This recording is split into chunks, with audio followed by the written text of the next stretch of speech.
Hoy empezamos el libro de Éxodo y yo, como todos los libros, me apasionan, pero este es impresionante, ¿no? Yo espero que hayan hecho la tarea y que ya hayan leído por adelantado lo que tenemos, los primeros capítulos de este Éxodo, pero decía que me emociono con este libro porque es un libro súper bonito y como igual muy antiguo pero súper actual, no en el sentido que veíamos de Job, de ese sentido práctico, pero sí en otro sentido está lleno de simbologías y de símbolos y cosas que ya dejaron de ser, pero que de alguna manera no han dejado de ser del todo, permanecen, tienen ciertos principios que son aplicables a nosotros hoy como iglesia, como personas, etcétera, etcétera. Y bueno, pues ver la mano de Dios en acción, ¿a quién nos emociona? ¿No? ¿Quién no ha visto la película de los 10 mandamientos, ¿no? Y cuando se abre el mar rojo y todas estas cosas son películas que atraen, ¿no? Por lo menos a mí, cuando uno atrae sin ser creyente. Imagínate cuando ya eres creyente y ves que todo esto forma parte de un plan mayor, de una revelación, de un trato de Dios con el mundo, con su pueblo. Es increíble, ¿no? Yo que me emociono. Espero que vosotros también poco a poco os emocionéis conmigo, como intentar transmitiros esto que yo siento, que yo tengo, que lo podáis tener vosotros también. Que imagino que sí, espero que sí. Hay copias nuevas, si no se han dado cuenta, en la entrada ya tienen todo su set de copias de Éxodo. Genial.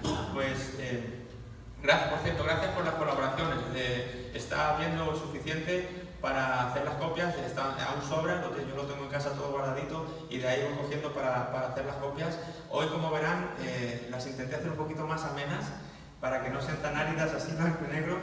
Yo no soy muy bueno para esto de la creatividad y demás, pero ahí en mis posibilidades le eché un poquito extra de tiempo y metí ahí algunos cambios de letra, de colores, de fotos, para darle un poquito más de viveza, de relevancia, destacar cosas importantes.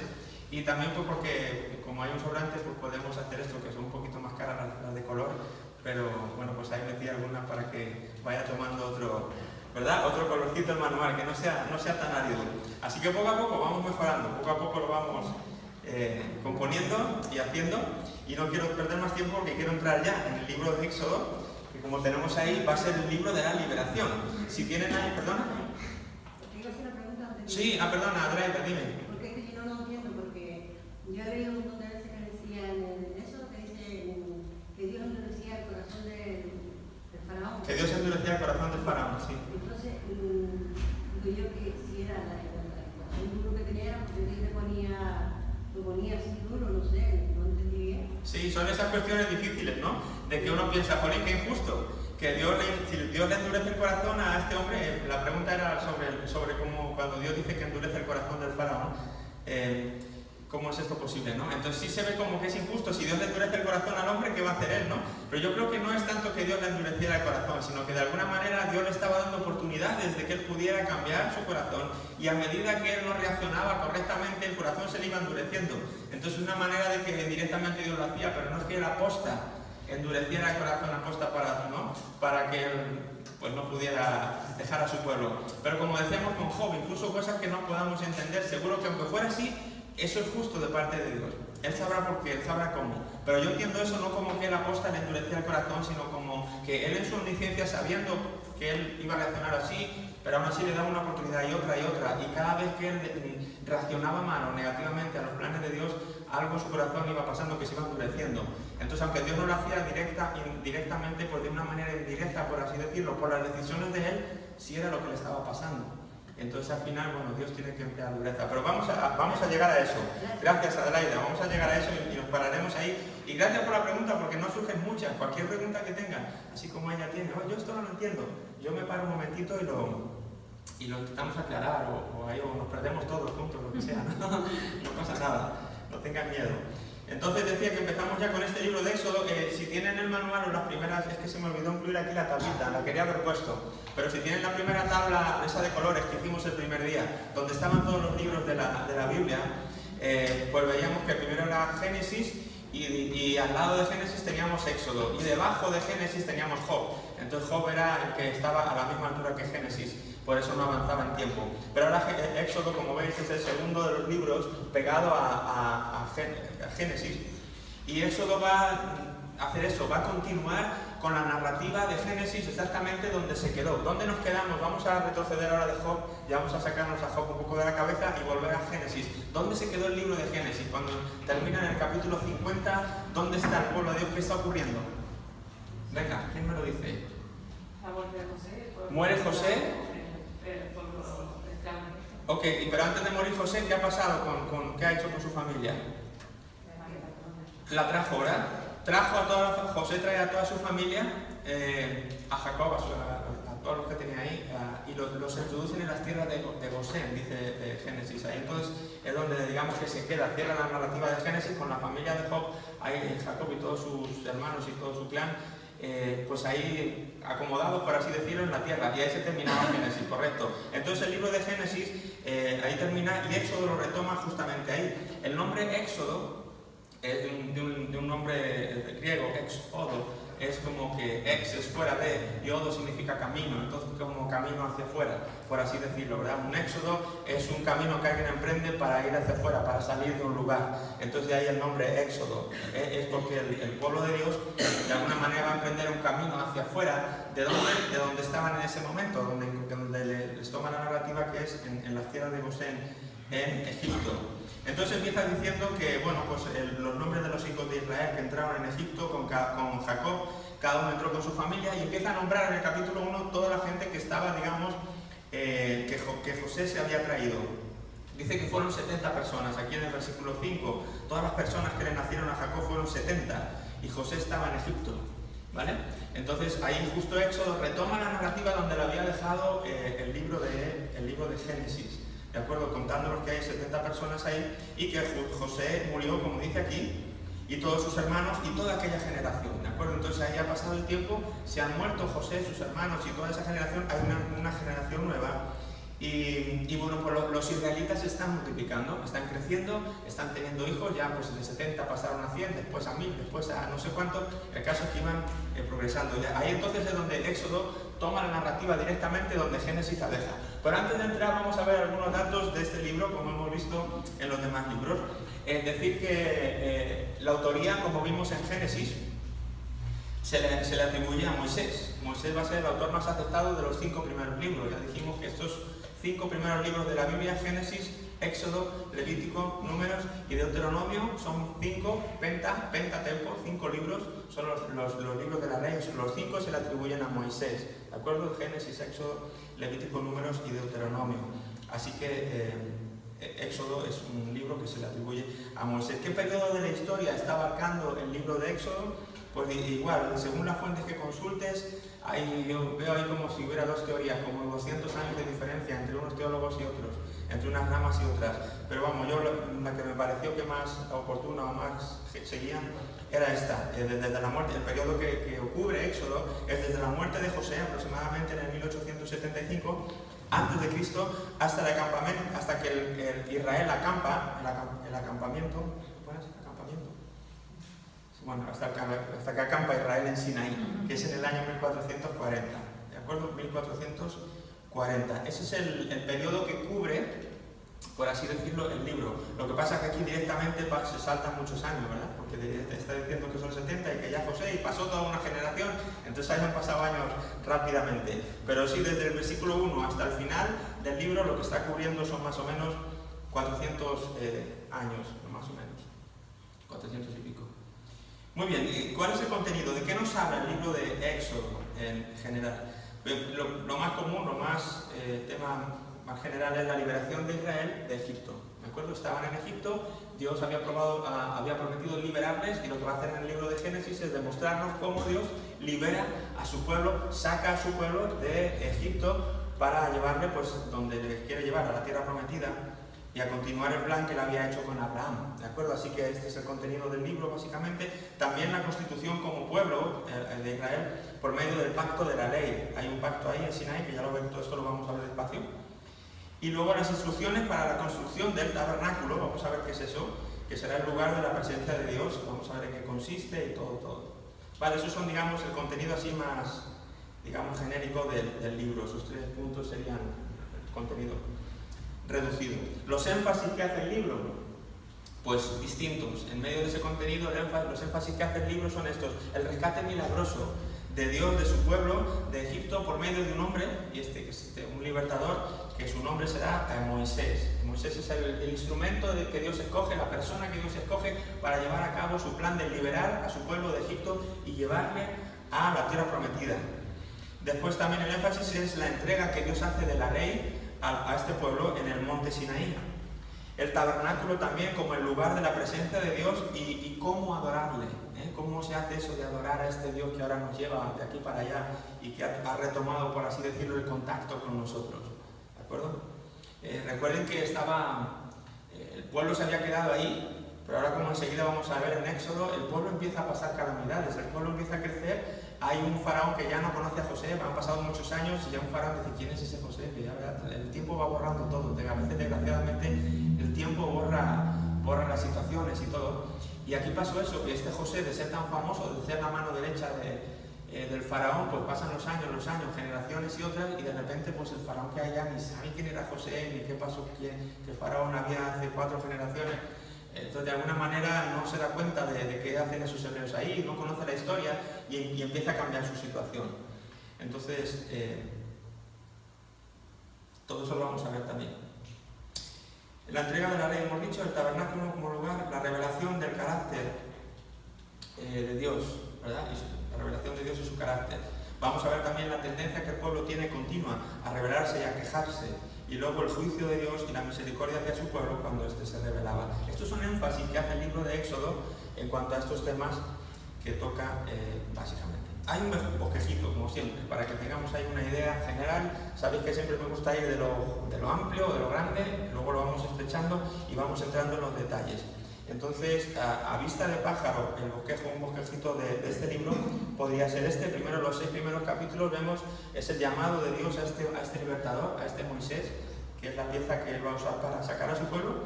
Después, el éxodo en sí, lo que es la salida ya del pueblo de Egipto hacia la tierra prometida. Eso va de los capítulos del 7 al 18.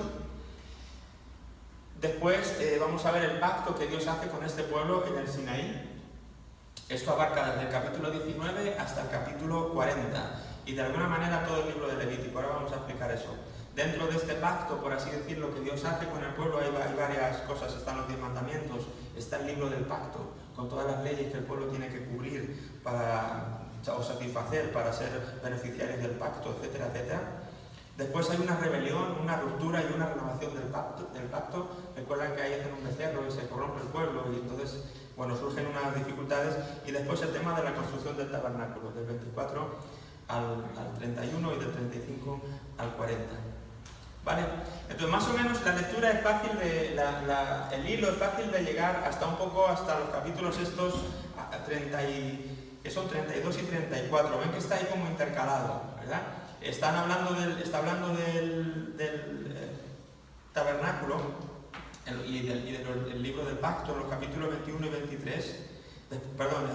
La construcción del tabernáculo en el capítulo 24 hasta el 31, y de repente el 32 y el 34 se produce eso, que es la rebelión que les digo. Entonces como que interrumpe ahí lo que estaba contando lo del tabernáculo. Entonces cuando termina de contar la rebelión, vuelve otra vez a tomar el tema del tabernáculo. Por eso pone ahí del 24 al 31 y del 35 al 40. ¿Vale? Todo eso habla del tabernáculo, pero en medio está este incidente del pueblo de Dios que se revela con lo del becerro de oro y todas estas cosas. Entonces básicamente la línea es fácil de seguir.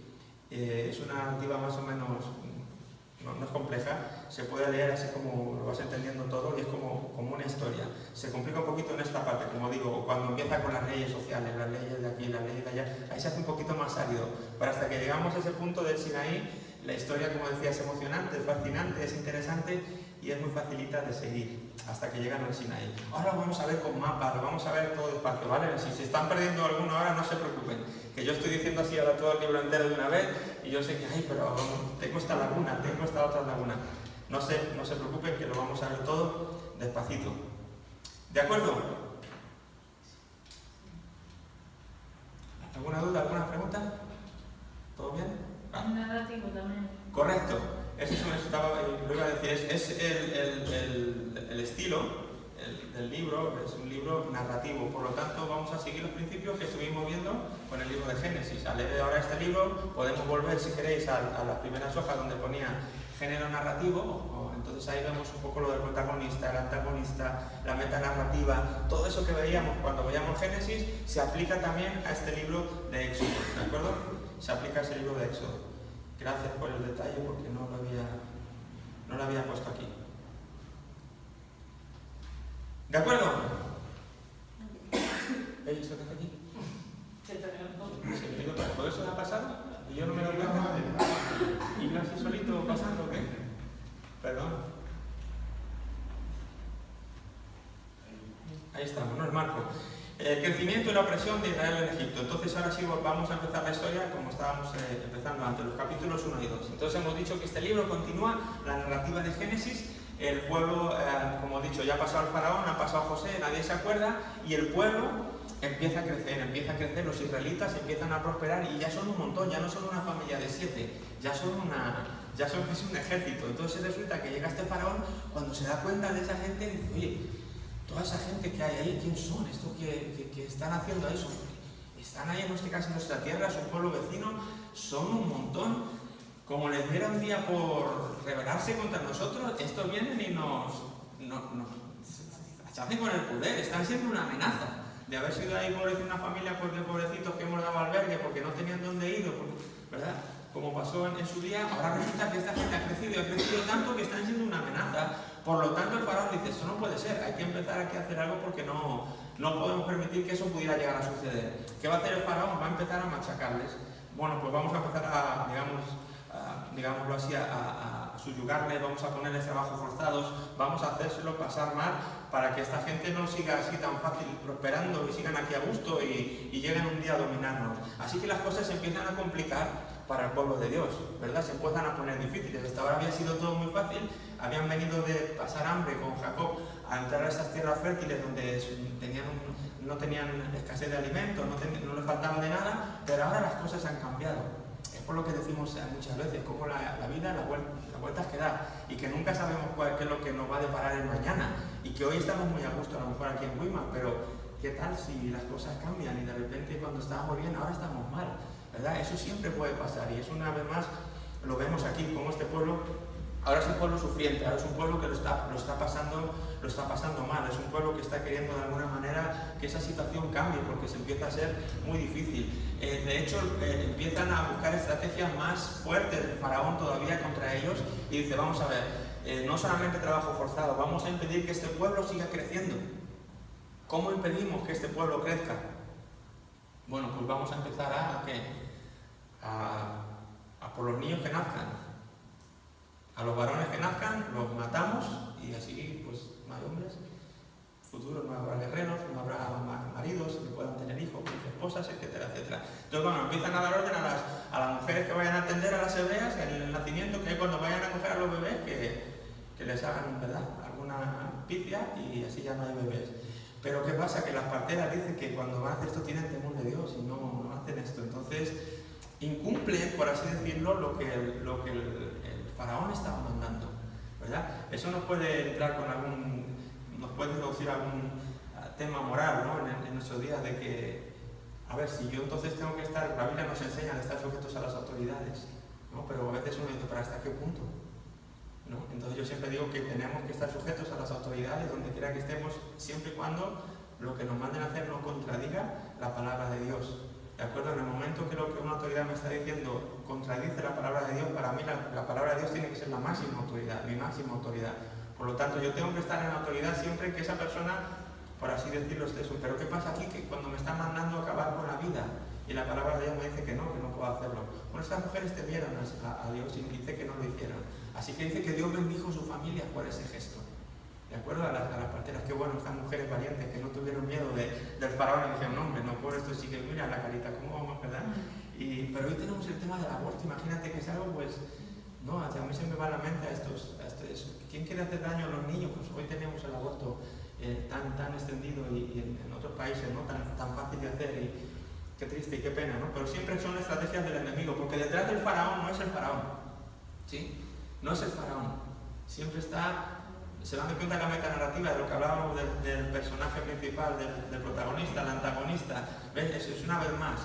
Dios, que es el protagonista y quiere llevar a cabo un plan, que es construir una nación, y que va a hacer el antagonista, intentar acabar con ese plan. Entonces él que va a usar al faraón para acabar con ese plan que Dios quiere llevar a cabo. Entonces él quiere acabar con la vida, el enemigo viene para robar, matar y destruir, y desde aquí pues ya lo está, sus intenciones están claras. Entonces no es lucha contra sangre y carne, nuestra lucha va más allá, pero siempre hay una figura humana que pone cara y pone expresión a lo que el enemigo quiere hacer. El caso es que estas mujeres no obedecen y pues en este sentido desobedecen al faraón, y qué bueno que en este sentido le desobedecen. Es como si te digo, no, hay una película cristiana, ya no recuerdo qué es, si la de Fireproof, no sé cómo es en español. Sergio, ¿te acuerdas? A prueba de fuego. No sé si esta película, que hay uno que está buscando trabajo, es un latino que está buscando trabajo, y va a una empresa, le dicen que mienta o que robe o que haga algo, ¿no? Y este como dice, no, es cristiano y me lo está diciendo el jefe, pero no, esta disyuntiva de cómo, pues a veces que hago o no hago, es que si me mandan robar y soy un esclavo, pues tengo que obedecer. A ver, es que la palabra de Dios dice que no robes. Entonces, como la importancia de siempre tener claro que nuestra máxima autoridad en todo lo que hagamos es la palabra de Dios por encima, y si eso nos cuesta el empleo, pues nos cuesta el empleo. ¿Qué vamos a hacer? Pero no vamos a desobedecer. Así que bueno, las parteras hacen eso. Entonces el faraón dice, oye, aquí está pasando algo, yo he dado la orden de que los niños no nazcan y siguen naciendo. Y las llama, a ver qué está pasando. Y ellas dicen, no, es que son muy fuertes. Las mujeres hebreas son muy fuertes y cuando vamos a ayudarlas ya han tenido los niños y no tenemos la oportunidad de matar a los bebés, porque es que no son tan débiles como las nuestras. Encima tira contra las mujeres egipcias. Les tira ahí una bombita, ¿no? El caso es que, bueno, pues como ese plan de las parteras no funciona, pues el enemigo no se queda quieto y dice, bueno, pues si las parteras no funcionan, venga, todos los bebés de los hebreos, vayan a por ellos y al río con ellos, ¿verdad? El plan de destruir a los bebés, una vez más, si no por parteras, por el río, como sea, ahogados. Así que se manda esta orden de que todos los niños de los hebreos vayan los soldados a las casas, saquen a los niños y los tiren al río. Esa es la orden del faraón, todo para oprimir y que el pueblo de Dios no siga creciendo allí porque les tienen miedo. Obviamente no es eso, es el plan más grande de Dios que está llevando a cabo. Dios ya tiene en vista a Jesucristo y la iglesia y todo lo que va a pasar y la eternidad. Él ya lo tiene contemplado, y para él ya eso todo ha pasado, pero claro, aquí para ellos todavía no, ¿verdad? Pero nosotros que ya hemos avanzado bastante, pues podemos ver esto a la luz de esa gran metanarrativa que ya conocemos y las cosas tienen como más sentido. Vale, entonces esto es lo que tengo aquí en esta diapositiva, las parteras y arrojar a los bebés al agua, pero entonces, ¿qué ocurre? Pues está ahí, todo esto es la trama que se está originando para presentarnos al personaje que Dios va a escoger para llevar a su pueblo, a sacar a su pueblo de Egipto, y este personaje es Moisés. Así que va a aparecer aquí Moisés, su nombre, Moisés, el nombre de Moisés significa sacado del agua, sacado de las aguas. ¿Verdad? Y porque esto es lo que realmente pasa. Dice que ahí el capítulo 2 nos empieza diciendo eso, que un varón de la familia de Leví tomó por mujer a una hija de Leví, concebió y dio a luz un hijo, y como era hermoso dice que le escondió ahí 3 meses. ¡Ay, qué bonito! ¿Cómo le voy a tirar al río? Claro, que aunque fuera feo, eso me le quedaba tan bien, ¿verdad? Pero bueno, qué bonito era hermoso, dice, así que le escondió 3 meses. Para que no, pero claro, llegó un momento en que la situación, dice, no pudiendo ocultarle más tiempo, pues en vez de dijo, bueno, ¿qué puedo hacer para no comprometer la orden del faraón? Pero le tiro al río, vale, yo lo voy a tirar al río, pero con un flotador, que no he dicho nada de eso, ¿no? Así que le hace una canastita y le pone ahí una canastita y le deja en el río, ¿verdad? Cuando ya no pudieron ocultarle más ahí. Imagínate qué trauma, ponernos en situación de esto. Tú que eres una mamá que has tenido un bebecito y que te han ordenado que le tires al río, y esta mamá dice, no, pero ¿cómo le voy a tirar? ¿Qué hago para ocultar su existencia? Y cuando llore por las noches, imagínate, ¿cómo hago, no? Para que no se den cuenta los vecinos, para que alguien no me delate, qué zozobras no tendría la mamá, o todas las mamás que de alguna manera estuvieran haciendo esto. Pero el caso es que aguantó 3 meses con esa situación hasta que ya no pudo, así que lo dejó en esta canastita, ahí para que, bueno, pues a ver si como pues gastar una última bala, ¿no? A ver si pasaba algo, y de hecho pasa algo, y es que pues le dejan ahí, y cuando la hija del faraón va por ahí a bañarse al río, pues se encuentra que, uy, ¿qué es esto? Una canasta ahí, que, a ver, tráigame, ¿qué es eso? Y pues es uno de los niños de los hebreos. Entonces, bueno, pues ahí la hija también puede haber dicho, no, pues tirarle al agua, pues hundirle, ¿no? Si es el de los hebreos, húndanle, porque era la orden del faraón, pero de alguna manera pues le cae bien. De alguna manera la mano de Dios está sobre Moisés, está sobre todos estos personajes, y este Moisés, entonces, en vez de hundirle, le sacan de las aguas, y por eso le ponen ese nombre, Moisés, se le ha llamado Moisés, porque fue sacado de las aguas. Así que, bueno, la hermana estaba ahí vigilante, la hermanita de Moisés, estaba ahí pendiente a ver qué pasaba, escondida, imagino, entre los juncos, a ver qué pasaba con el hermanito, y se da cuenta que cuando la mujer esta la hija del faraón no le quiere matar, pues entonces ella se ofrece, si eres un hijo de las... Quiere que vaya yo por una nodriza que la alimente mientras, ¿no? Ya que usted no podrá alimentarle, buena idea, ¿no? Buena idea.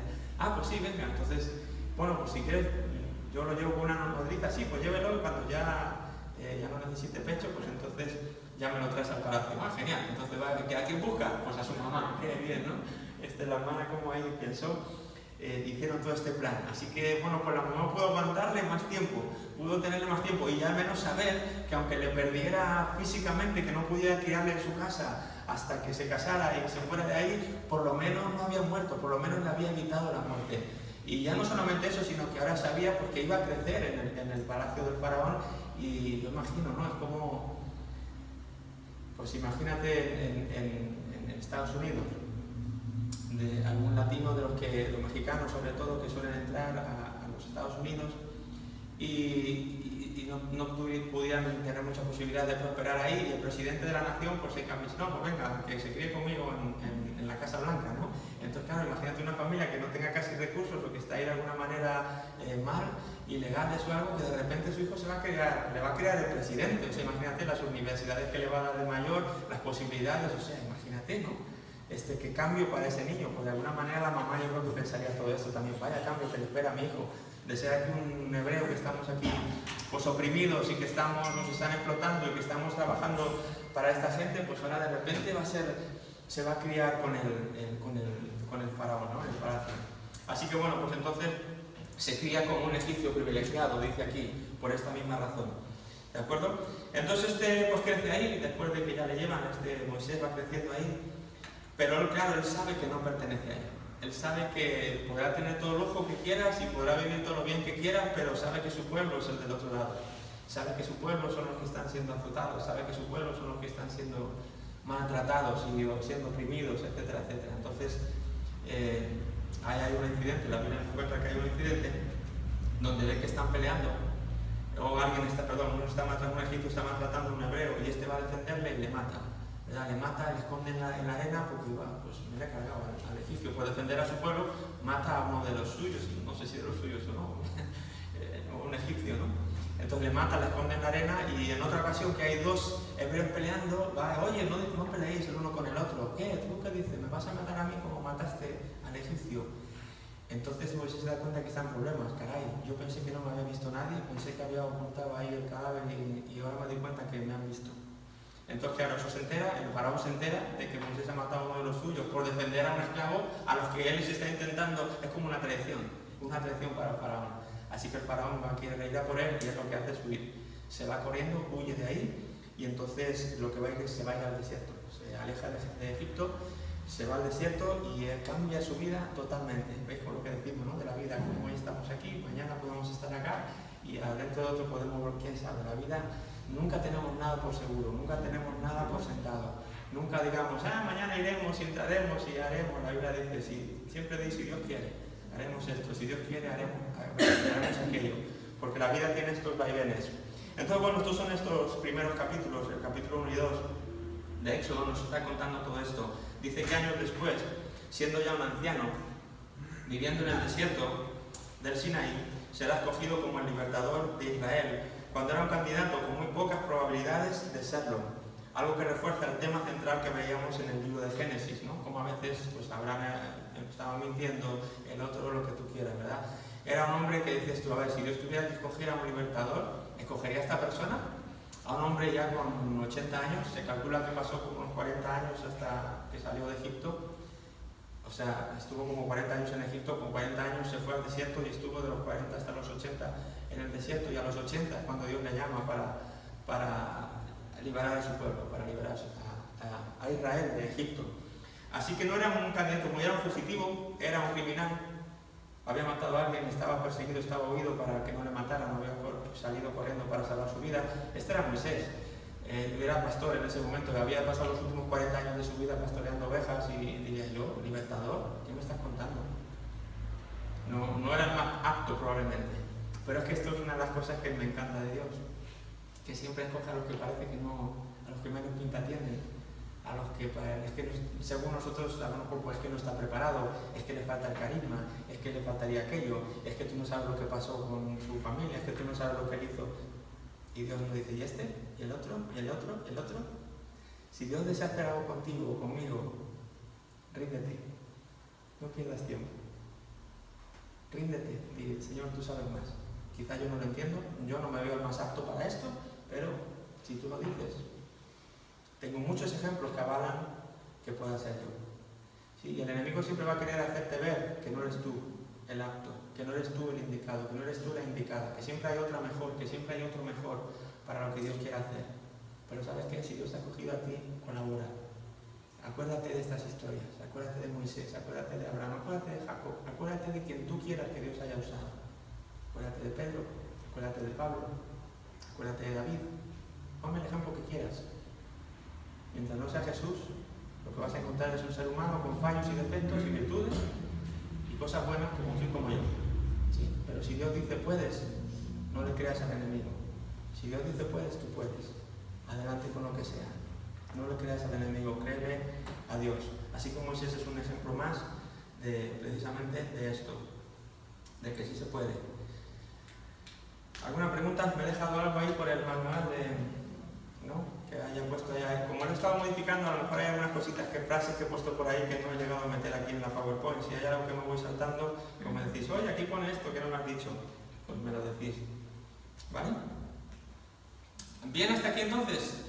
Sí, con Moisés y toda esta primera, digamos, narrativa nos pone en situación la Biblia con este personaje. Antes de hablarnos del libertador, nos podía haber hablado directamente de este Moisés como era el libertador, pero no, la Biblia no nos oculta todo su trasfondo. La Biblia no nos oculta sus años de crecimiento con todos sus errores y con todo lo bueno y lo malo que hizo. ¿De acuerdo? Pero entonces estos dos primeros capítulos nos hablan de esto. Así que el 3 empieza a decir un poco, pues ahora lo que está. Dice que Moisés está ahora con las ovejas de Jetro, que es su suegro. Él se casa, de hecho, conoce ahí unas personas en Madián. ¿Perdón? Se casa con Séfora. Se casa con Séfora, ¿verdad? Y su suegro se llama Jetro, y él hace su vida ahí. Ha hecho ya su vida como pastor ahí en el desierto de Madián, y es ahí donde vive. Pero fíjate qué curioso, ¿no ves cómo Dios no desaprovecha ningún episodio de tu vida?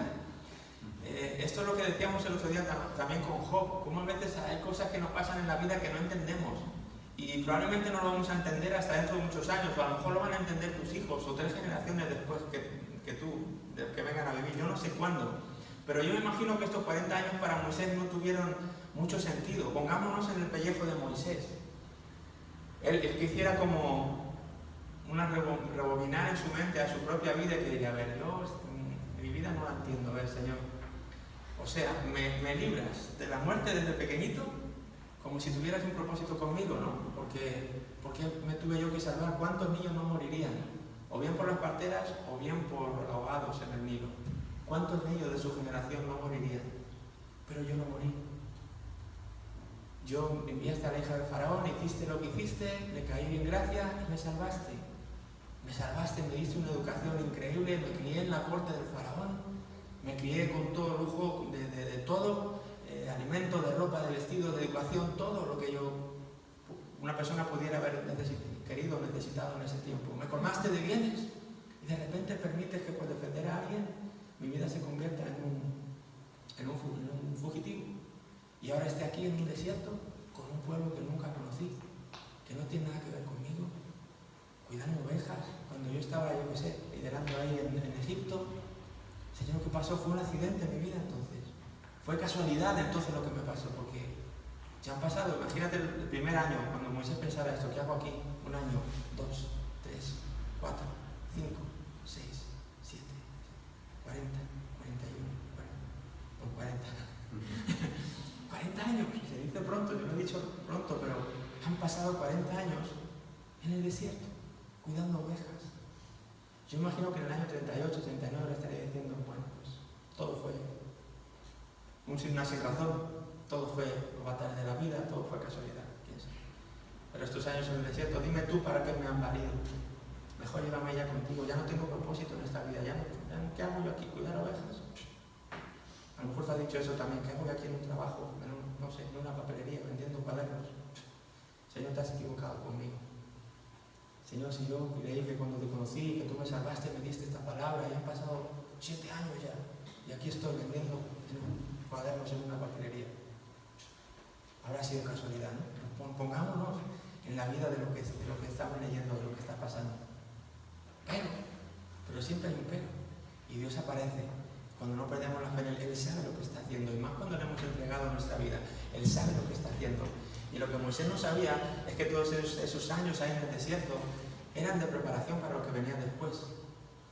Cuando Moisés ahora le va a tocar volver al lugar donde se había criado, le va a tener que sacar a todo ese pueblo. ¿Dónde va a pasar ese pueblo un montón de años?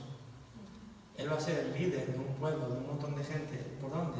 Pues por un territorio donde ha estado 40 años. Supuestamente perdiendo el tiempo. Pero para Dios no eran años perdidos, eran años de preparación para lo que venía después. Si la clave es no dejarnos derrotar por las mentiras del enemigo, de hacernos creer que nuestra vida ya no tiene sentido, que hemos tirado a la basura X años, de que lo que quieras que te diga. Dile, no, yo renuncio a pensar así. Yo sigo pensando que mi Dios tiene un propósito, que Él me rescató con un propósito, que Él permitió que le conociera con un propósito. Y no importa dónde esté, no importa lo que esté haciendo, esto tiene un propósito y algún día lo veré. Y si no lo veo, será que no lo tengo que ver. Pero voy a seguir creyendo que mi Dios es un Dios de propósito, que Él sabe lo que hace con sus hijos. ¿Sí? Amén. Hay que creerlo así, no hay que leer historias como mira la historia de Moisés, qué bonita, como si estuviéramos leyendo Caperucita y el lobo, que vas y fue Caperucita, y dices tú, ¿y qué tiene que ver esto conmigo? ¿Verdad? No es esto, la Biblia no es una Caperucita, no es un cuento de Caperucita y el lobo. Parecen a veces las historias, ¿no? Jonás y el pez y que se le traga, y cosas que tú ves y dices, parece Caperucita y el lobo, parecen historias así, fábulas o yo no sé qué. Pero esta es la palabra inspirada de Dios, esta es la palabra que Dios ha querido que tú y yo tengamos para cambiar y transformar nuestra vida. Entonces haz que esto sea nuestro, que sea tuyo. Cuando leas esto, di a ver, Señor, ¿qué me está diciendo a mí hoy a través de la vida de Él? ¿Por qué pusiste esto aquí? ¿Cómo puedo yo identificarme con esto? ¿Cómo puedo conocerte más a través de esto? Que siempre al final es la última pregunta. ¿Cómo te conozco más a través de lo que estabas haciendo con Moisés, con su pueblo, etcétera, etcétera? ¿Me haces entender la trama, la metanarrativa? Sí. Pero además, ¿qué me quiere decir a mí en este día de hoy, en este año 2017, que estoy haciendo este estudio aquí en Wima, que no sé ni por qué, pero bueno, pues aquí estoy. Dios tiene un propósito. Dios tiene un propósito para tu vida. No importa si estás en el desierto o si llevas 39 años, no importa los años que lleves.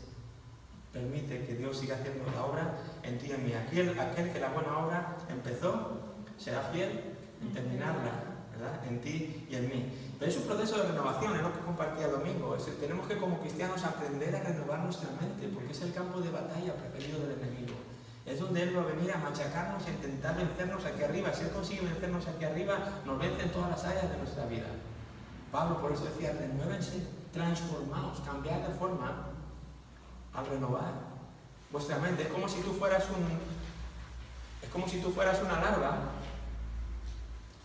¿verdad? Y tú aprendiendo a transformarte, o sea, aprendiendo a renovar tu mente, consigues transformarte en mariposa.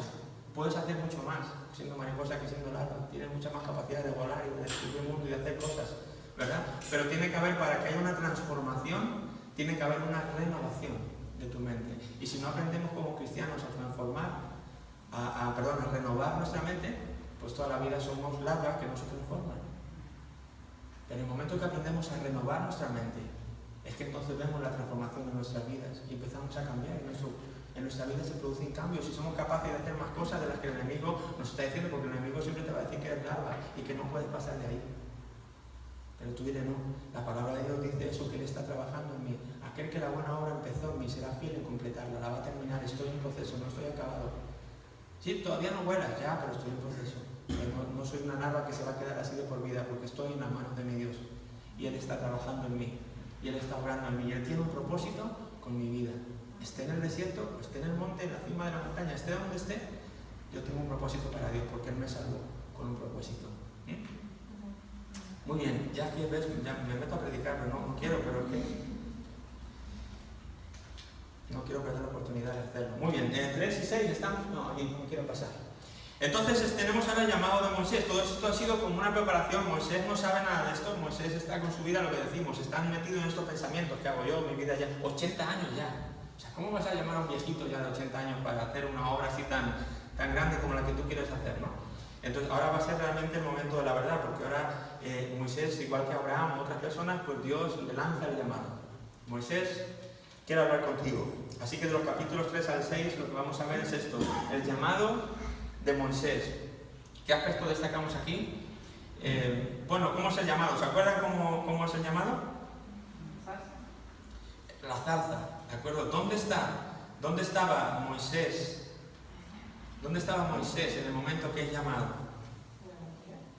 En el monte Horeb. Pongo ahí que el monte Sinaí y el monte Horeb es el mismo monte. Ahora puede aparecer por 2 nombres, pero es el mismo nombre. ¿De acuerdo? Ahí es donde Dios le llama. ¿Cómo le llama? Ya lo han dicho por ahí, ¿no? Lo llama a través de algo sobrenatural, a través de una zarza, un arbusto que está ardiendo pero no se consume. Es como que usted se queda mirando y pues ya un hombre experimentado en el desierto, entonces vería que no era algo habitual lo que estaban sus ojos contemplando.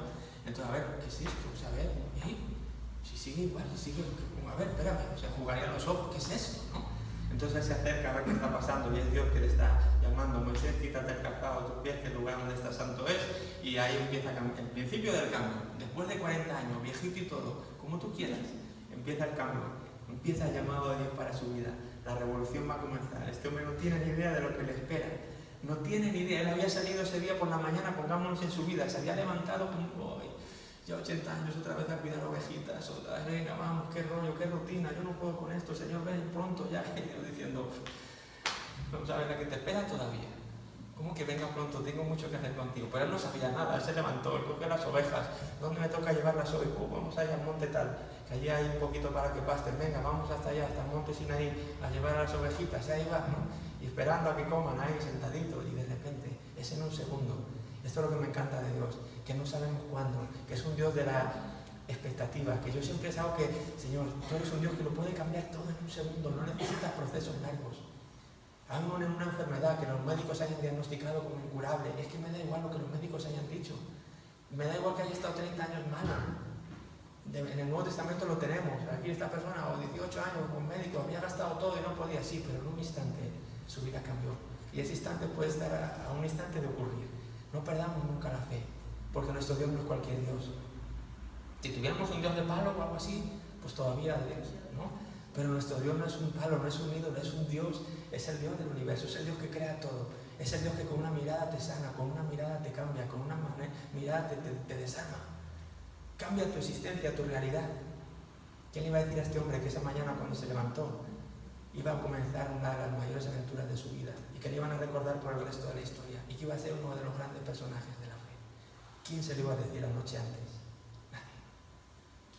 A lo mejor tú estás, imagínate como él, el día ese antes de salir al monte Sinaí con las ovejas. Y si mañana encuentras la zarza, ¿qué? ¿Estás preparado? Si encuentro mañana la zarza, ¿qué? ¿Estarás preparado? A mí me ocurrió no hace mucho viniendo aquí. Me levanté como un día más y de repente era él, que te vas para Tenerife. ¿Qué? ¿Me voy para qué? Es que esto es así de real. Es que es el mismo Dios. Es el mismo Dios. Pero a veces no le vemos obrar así porque el enemigo consigue engañarnos aquí.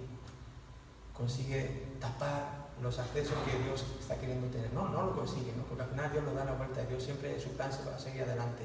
Pero si tú estás abierto, tu vida puede cambiar como cambia la de Moisés en este momento. Entonces va y él ve la zarza, ve esto que llama su atención y ya su vida cambia. Dios le habla y empieza una aventura nueva para él. Entonces, el monte Sinaí, imagínate dónde estaba la zarza, en el monte Sinaí. ¿Sabes cuál es el monte Sinaí? Es este mismo monte donde va a pasar todo, es donde va a venir ahora con el pueblo de Dios, cuando vaya a buscarle, o sea, el faraón y después de todos los carros y carretas que pasan, donde los lleva, donde los dirige directamente es aquí, Dios los lleva a este monte, es en este monte donde recibe todo. Las tablas de la ley, los mandamientos, el tabernáculo, todo pasan ahí, un año de su vida va a pasar después en este monte. ¿Quién se lo iba a decir? que estaba ahí un día antes, o sea, un día va a cuidar las ovejitas a un monte y unos 3 meses después, 3-4 meses después, iba a estar ahí de nuevo con una muchedumbre de más de 1 millón de personas, liderándoles para llevarles, bueno, para sacarles de ahí y llevarles a la tierra prometida. Iba a pasar ahí un año entero con ese pueblo recibiendo de Dios todas las instrucciones que les tenía que dar. ¿Quién le iba a decir? Era ahí mismo. ¿Quién me iba a decir a mí hace 18, 19 años que vine aquí a tocar con Marcos Vidal a la plaza de Toros y me quedé hospedado en la casa de esta familia? Pues que 18 años después yo iba a estar aquí trabajando codo a codo con ellos. ¿Quién me iba a decir? Ni idea. No sabemos las cosas, pero tu vida no es una vida perdida. Las cosas que te han pasado no han sido avatares de la vida, han sido la mano providencial de Dios en cada momento. Entonces este hombre que está aquí con las ovejitas y de repente ve una zarza y ese lugar va a ser un lugar donde va a pasar un año entero lidiando con el pueblo de Dios, el líder del pueblo de Dios, y con un plan pues gigantesco, ¿verdad?, para su vida. Así que destacar que ese monte Oreb y monte Sinaí son 2 maneras de llamar a lo mismo. De hecho, tenemos por ahí, luego vamos a verlo, pero aquí tenéis este mapita, un poquito más adelante.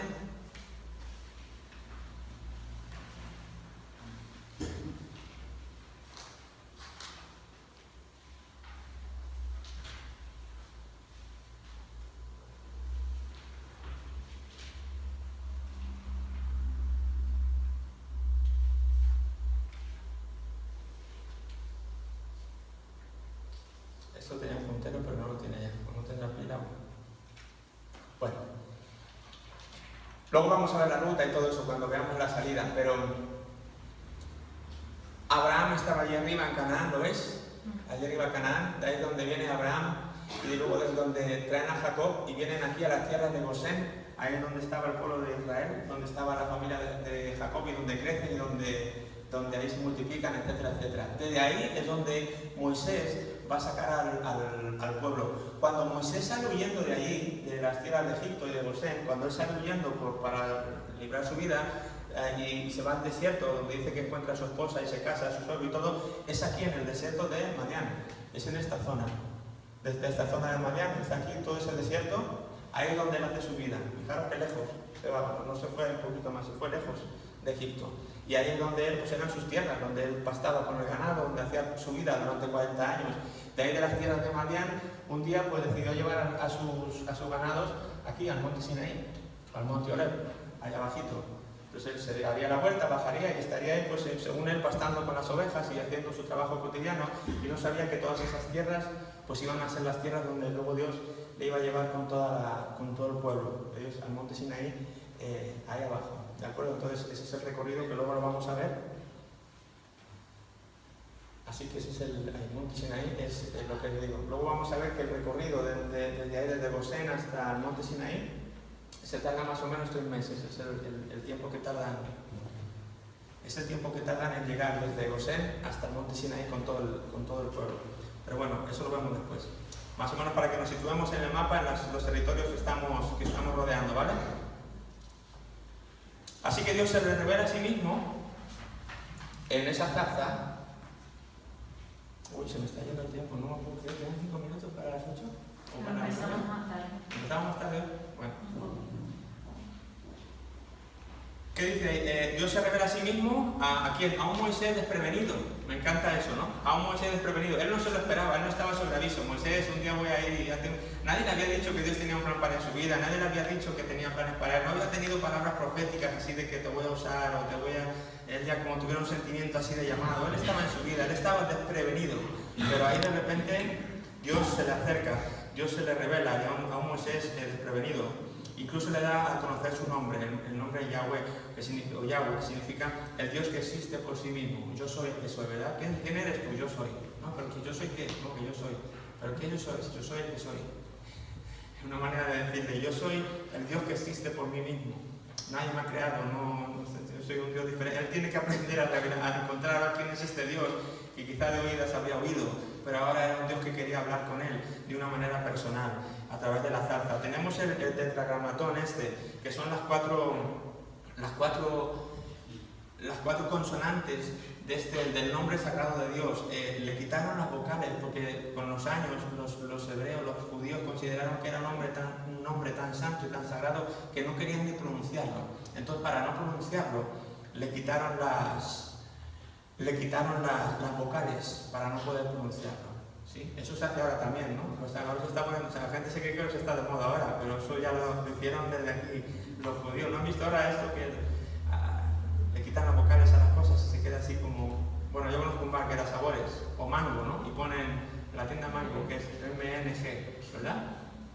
Le quitan la A y la O de Mango y lo dejan MNG, y uno ya sabe que eso es Mango. Bueno, pues eso lo hicieron por otro sentido, pero no lo han inventado. Esto ya lo inventó Moisés, lo inventaron los judíos, lo inventaron por este tiempo. Le quitaron las vocales para no poder pronunciar el nombre de Dios. Pero el nombre con el que se da a conocer el yo soy el que soy, o el Dios que existe por sí mismo, es este nombre que conocido como nosotros en español Yahvé, ¿verdad? Es como Yahweh. Obviamente esto es en hebreo, estas son las letras ya traducidas, pero realmente sería como en español pues como Yahvé. No son estas 4 letras, serían estas 4 letras pero en hebreo, ¿vale? El tetragramatón no es este así como está, no es la Y, la H. Son esas letras pero obviamente en el alfabeto hebreo. Así que bueno, un detalle nada más para que si alguna vez lo oís por ahí, para que tengáis idea de qué es eso del tetragramatón. Dios reitera varias veces que ha visto la miseria de su pueblo en Egipto y que tiene la intención de librarles con gran poder. Dios les dice: Moisés, he visto la miseria de tu pueblo, he visto el lloro, he visto cada lágrima que han vertido, cada grito, por favor libéranos, ha llegado a mis oídos y ahora ha llegado el momento de hacer esto. Tengo intención de liberarles y tengo intención de hacerlo con bombo y platillo. Va a ser espectacular la manera de hacerlo, va a ser con poder. No porque quiera ser espectacular ni por querer simplemente fardar de que es un Dios grande, sino porque realmente es lo que va a tener que ser para que el tozudo faraón dé su brazo a torcer. Va a tener que ser así. ¿Y qué hace Moisés? Pues quizá lo que hubiéramos hecho tú y yo, ¿no? ¿Qué hace Moisés? Excusarse. A ver, despacito conmigo. Gran yo soy. Perdona que te llame así, ¿verdad? Diría Moisés, pero no me cuadra. No soy yo el indicado. Te has equivocado, una vez más. Lo natural, lo normal, lo que tú y yo haríamos. Te has equivocado, Señor. No soy yo. Ese que tú quieres para hacer lo que tú quieres debe ser otro. O sea, ¿me estás pidiendo a mí que vuelva a donde me he ido de aquella manera? Lo primero que van a hacer es matarme si se acuerdan de mí.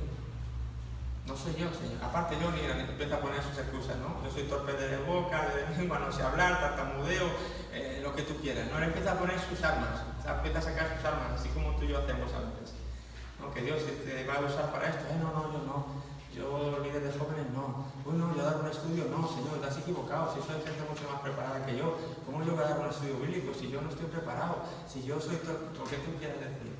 Uy, Señor, ¿cómo yo que me ponga ahí en espacio 316 a atender a la gente? Si yo sabes que yo para eso no soy, si soy tímido, ponme lo que tú quieras. Moisés sabía mucho de eso, le puso muchas excusas, ¿verdad? Se excusa 4 veces para no aceptar. No, Señor, de verdad, gracias, pero no soy yo, por favor, escoge a otro. Dios dice, no, eres tú, y tú puedes. Y precisamente te escogí a ti porque no puedes. Entonces, como siempre, así cuando se haga, tú no te vas a querer llevar la gloria porque sabrás que no has sido tú. Habrás visto que he sido yo, una vez más. Y por eso Dios sigue haciendo lo mismo. Nos escoge a ti y a mí cuando no somos aptos, porque así cuando termine la cosa sale bien, tú por dentro sabes de que, Señor, has sido tú, porque yo sé que no, en mí no hay lo que se necesitaría para hacer lo que tú estás haciendo. Entonces al final siempre Dios, sol y Deo gloria, como decíamos, veíamos las olas de la Reforma. Solo a Dios la gloria por las cosas. Pero Dios, que no se va a dar por vencido y por muchas excusas que Moisés le está poniendo, pues Dios le va a convencer. Total que vuelve a su primer encuentro con el faraón, ¿verdad? El cual que lo que va a producir es una mayor opresión del pueblo y el consiguiente rechazo del pueblo a Moisés. Claro, ahora viene Moisés otra vez a su antigua gente, donde se crió, al faraón, a decirle que suelte a esa gente, ¿no? Que suelte a todas esas personas. Entonces el faraón dice, no, tú estás loco, lo que vamos a hacer es que ahora sí, pues ahora le vamos a apretar más las tuercas para que veas que no tengo ni la más mínima intención de soltarles, todo lo contrario, venga, a trabajar más duro. Y entonces les carga. Entonces, claro, ¿qué posición le deja eso a Moisés de cara al pueblo? ¿no? El pueblo diría, ¿en qué hora bonita has venido tú, Moisés? Te podías haber quedado en las tierras de Madián, ahí cuidando ovejitas, porque gracias a tu, ¿verdad? Tu labor y a querer sacarnos de aquí, antes teníamos que llevar 2 ladrillos y ahora tenemos que llevar 20 cada uno.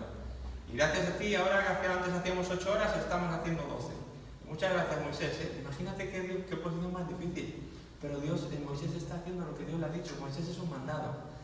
Sí, pero el pueblo no lo sabe, yo entiendo. Se están creando estas tensiones, se están creando estas situaciones difíciles, que encima ahora esto se le pone en contra, ¿verdad? El pueblo se le está poniendo en contra porque el faraón está dándole vueltas de tuerca al pueblo de Israel allí en Egipto.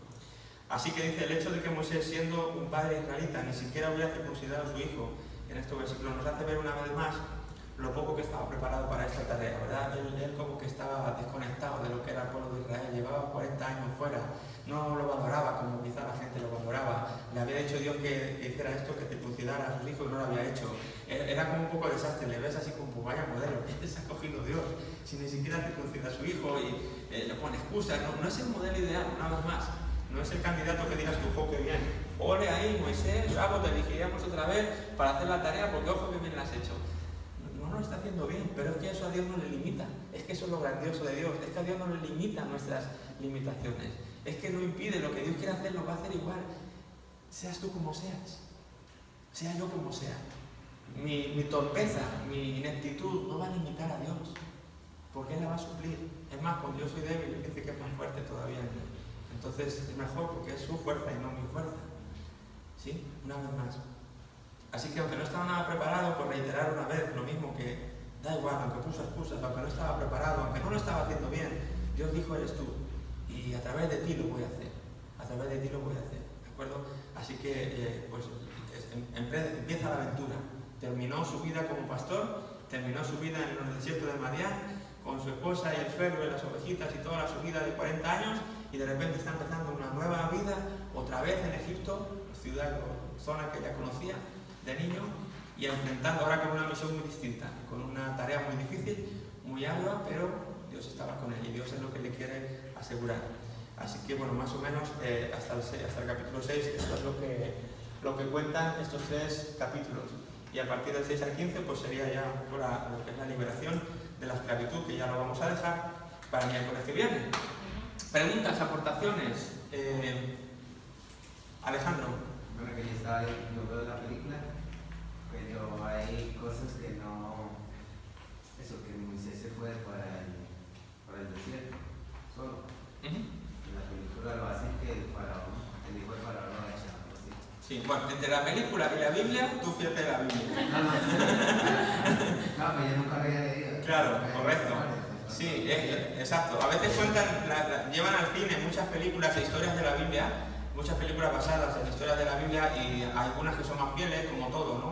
Todos los libros que hacen libros y luego los llevan al cine. Hace poco mis hijos están con eso, ahora que han leído algunos libros y ya están creando las películas, y mi hijo David dice eso: oh papá, aquí esto no es el libro que dice aquí, no lo han puesto, y esto aquí no viene en el libro. Y siempre las adaptaciones son eso, adaptaciones cuando las llevan al cine, ¿verdad? Entonces, pues para que quede, yo no sé, mejor o peor, le meten detalles que no hay o le quitan algunos que tal. Entonces te dan una idea de cuál es la historia, pero si tú quieres saberla en detalle, pues tienes que venir a la Biblia, porque aquí es donde la sacaron ellos y luego la adaptaron, ¿vale? Entonces esto es lo que prima. ¿Qué más? Ruth. Que yo hace un tiempo escuché como una teoría, no sé si fue de una predicación o algo, Sí. que decía que Yahvé podría ser, incluso al no poder ser pronunciado, Sí. decían que era como la propia respiración del ser humano, que constantemente estaba como todo que respira para que o algo así, entonces que la propia respiración que era cómo se pronunciaba ese nombre, un poco simbolizaba algo así. Ok.